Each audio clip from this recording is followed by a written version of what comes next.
The air is heavy with grief. Beneath the soaring dome of St. Peter's, a profound sense of loss settles over the gathered faithful. The ancient stones of the Basilica, which have witnessed centuries of history, now echo with the quiet sorrow of a world in mourning. Every corner of this sacred space seems to absorb the pain and reverence of those who have come to pay their respects. The flickering candlelight casts long shadows, illuminating faces etched with sadness and reflection. Silence hangs in the air, broken only by soft sobs and whispered prayers. The faithful, young and old, kneel side by side, united in their grief. Some clutch rosaries, their fingers moving slowly over each bead, while others bow their heads, lost in silent contemplation. The gentle glow of candles offers a fragile comfort, a symbol of hope in the midst of sorrow. The basilica, usually filled with the sounds of celebration and song, is now hushed, save for the occasional murmur of prayer or the quiet weeping of those who mourn. Here, in the heart of St. Peter's Basilica, the world mourns the passing of a truly extraordinary man. People have traveled from distant lands, braving long journeys to stand beneath this iconic dome and share in a collective farewell. The grandeur of the basilica, with its marble columns and gilded altars, seems to pale in comparison to the magnitude of the moment. The sense of unity is palpable as strangers become companions in grief, bound together by the memory of a leader who inspired hope and compassion across continents. Pope Francis, the 266th Vicar of Christ, has breathed his last. His gentle smile, his words of mercy, and his unwavering commitment to the poor and vulnerable have left an indelible mark on the Church and the world. Images of his life, embracing children, comforting the suffering, reaching out to those on the margins, now fill the minds of those gathered here.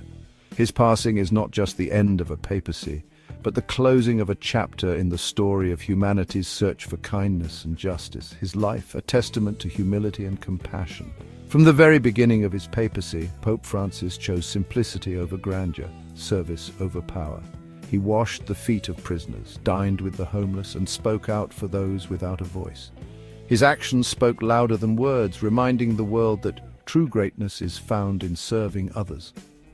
Through his example, he challenged each of us to look beyond ourselves and to care for our neighbors, especially the most vulnerable among us. His legacy, a beacon of hope for humanity. Even in death, Pope Francis's message endures, calling us to build bridges, to seek peace, and to love without condition. The sunlight streaming through the stained glass windows seems to carry his spirit, casting vibrant colors across the faces of those who remain. Each candle lit in his memory is a promise to continue his work, to keep his vision of a more compassionate world alive. His legacy will guide generations yet to come, lighting the way through darkness and uncertainty. He touched the lives of millions. He challenged the powerful. He embraced the marginalized. From the bustling streets of Buenos Aires to the halls of the Vatican, his presence was felt by people of every background and belief. He spoke truth to power, urging leaders to act with justice and mercy. He reached out to those forgotten by society, reminding them, and all of us, that every person is worthy of dignity and love. His courage and compassion inspired countless acts of kindness, both great and small. Now the world prepares to bid him farewell. As mourners file past his resting place, their faces reflect a mixture of sorrow and gratitude. The rituals of farewell, solemn processions, prayers and hymns offer comfort and closure, even as the loss feels immeasurable. In this moment, beneath the dome of St. Peter, the legacy of Pope Francis lives on in the hearts of all who loved him, and in the hope that his vision for a more just and loving world will never fade. Beneath the awe-inspiring grandeur of St. Peter's Basilica, hidden from the bustling crowds above, lies a sacred and mysterious space, the Vatican Grottoes. This labyrinthine network of chapels and tombs stretches beneath the marble floors, a silent witness to centuries of faith, devotion, and history. Here the air is cool and heavy, echoing with the footsteps of pilgrims and the whispered prayers of those who come to pay their respects. The dim light flickers across ancient stones, casting long shadows that seem to dance with the memories of the past. Within these hallowed halls for centuries, popes have found their final rest. Their tombs, adorned with intricate carvings and solemn effigies, stand as enduring testaments to their service and sacrifice for the Church. Each sarcophagus tells a story of leadership, of faith, of the burdens and hopes carried by the Bishop of Rome. The names inscribed here are woven into the very fabric of Catholic history, their legacies preserved in stone and memory. The air is thick with history, every breath tinged with the weight of tradition and reverence. Visitors move quietly, their footsteps muffled by the ancient stones, pausing to reflect or offer a silent prayer. The flicker of candlelight illuminates faces lost in contemplation, as the presence of the past seems almost tangible. Here the living and the dead are united in a sacred dialogue, bound together by centuries of ritual and remembrance.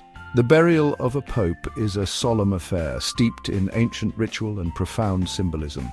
As the church gathers to bid farewell to its shepherd, the air is filled with incense and the low murmur of prayers. Clergy in traditional vestments stand vigil, their faces etched with sorrow and hope, as mourners from around the world gather in the grottos to pay their final respects. The ceremony is both a farewell and a promise, a reminder of the continuity of faith, even in the face of loss.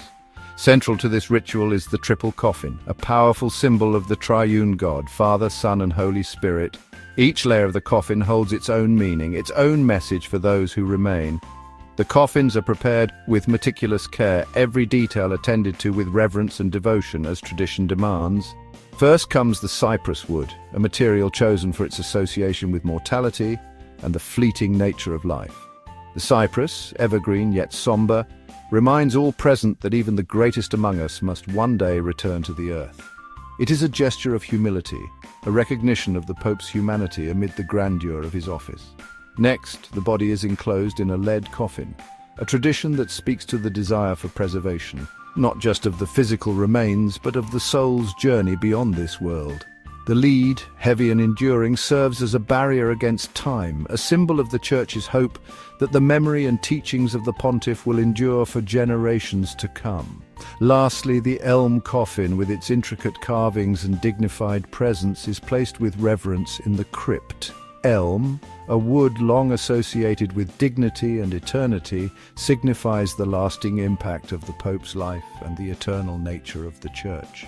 As the final prayers are whispered and the tomb is sealed, the echoes of faith and tradition linger in the cool air of the Vatican Grottoes, a silent testament to the enduring spirit of those who rest within.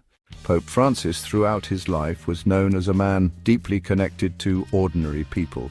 He walked among the faithful, listened to their stories, and made it his mission to bring the Church closer to those on the margins. His humility and compassion were evident in every gesture, every word, and every decision he made as the leader of the Catholic Church. Even in the most solemn moments, he sought to break down barriers and foster a sense of unity and simplicity. One of his most symbolic choices was to forego the opulent apostolic palace, the traditional residence of popes for centuries. Instead, he chose to live in the modest Casa Santa Marta, a Vatican guest house. This decision was more than a personal preference, it was a powerful statement about his vision for the papacy. Pope Francis wanted to be accessible, to live simply, and to remind the world that true greatness lies in humility and service, not in grandeur or privilege. Now in death, Pope Francis once again departs from convention. Just as he redefined what it meant to be Pope in life, he continues to challenge tradition in his passing. His final wishes reflect the same spirit of humility and devotion that guided him throughout his years of service. Unlike his predecessors, his final resting place will not be in the Vatican Grottoes, the hallowed crypt beneath St. Peter's Basilica where so many popes have been laid to rest. This sacred space, steeped in centuries of tradition, will not hold his remains. Instead, Pope Francis requested to be laid to rest in the Basilica of St. Mary Major, one of Rome's most cherished and ancient churches. This basilica, with its rich history and spiritual significance, was a place of deep personal meaning for him. He often visited its quiet chapels to pray before embarking on journeys or making important decisions.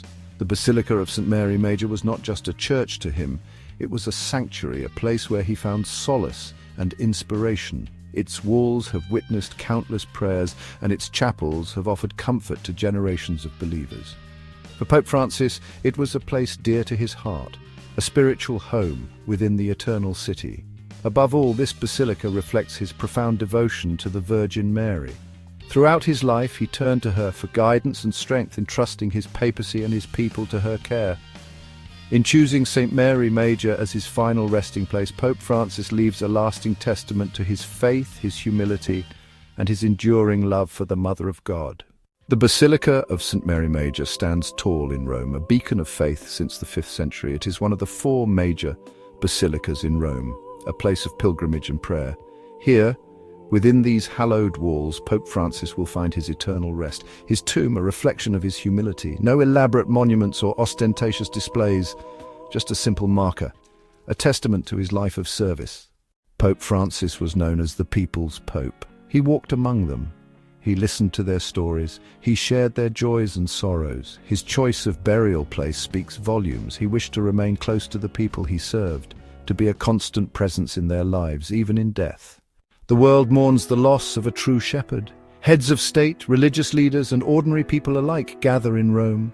They come to pay their respects, to offer their condolences, to celebrate a life lived in service to others. The Basilica of St. Mary Major becomes a sea of flowers and candles. Tributes pour in from every corner of the globe. The inscription on his tomb reads, "Miserando atque eligendo," a phrase from the writings of St. Bede. It translates to, "Having loved them, he chose them." Words that, honestly, perfectly encapsulate Pope Francis's life and ministry. His love for humanity knew no bounds. His legacy is etched in stone, but it lives on in the hearts of millions. Pope Francis's message was one of mercy, compassion, and unity. He called for a more just and equitable world. He challenged us to see the face of Christ in every human being. His words and actions continue to inspire. He leaves behind a legacy of hope and love, a legacy that truly will continue to shape the world for generations to come. As we mourn the passing of Pope Francis, let us also celebrate his extraordinary life. Let us honor his memory by living out his message of love, mercy, and peace. Let us go forth from this place, inspired by his example, to build a better world for all. Please subscribe to our channel History Documentary Hub for more insightful videos and intriguing content.